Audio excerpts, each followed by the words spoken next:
Okay, now let us study the case of Manipur. What happened in Manipur? Few days before independence, the Maharaja of Manipur, Bodhacharya Singh, signed the instrument of assertion on the assurance that internal autonomy of Manipur would be maintained.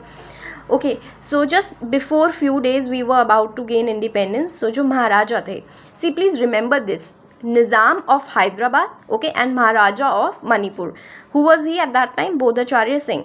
उन्होंने instrument of assertion sign कर दिया था, but India से ये assurance लिया था that हमारी internal autonomy of Manipur would be maintain, internal freedom maintain रहेगी.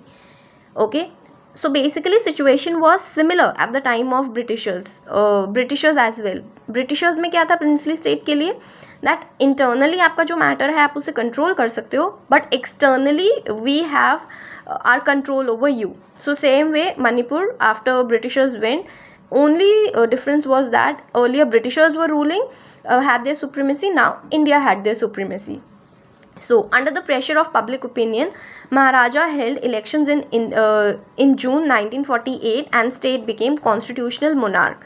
So when people were, see, almost all the people of princely states, they wanted to be part of India. So when जब public का opinion and public started pressurising, तो महाराजा ने क्या conduct करवाए, थोड़ा democracy show करने की कोशिश की एंड इलेक्शंस कंडक्ट करवाए when in June 1948 and state became constitutional monarch. What is constitutional monarch? We all know monarch, a king rule. Constitutional monarch मतलब king तो rule करेगा but एक constitutional manner से. King in which a country is ruled by a king or a queen whose power is limited by a constitution. See, if there is a constitution, then a ruler cannot misuse his power. He has to go through constitution like we go in India. Only difference is in India we do not have a king or a queen, we have a parliamentary form of government.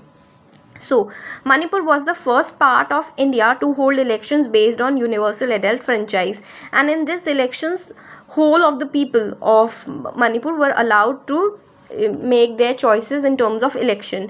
So after independence, Manipur was first part in India which basically conducted elections based on universal adult franchise.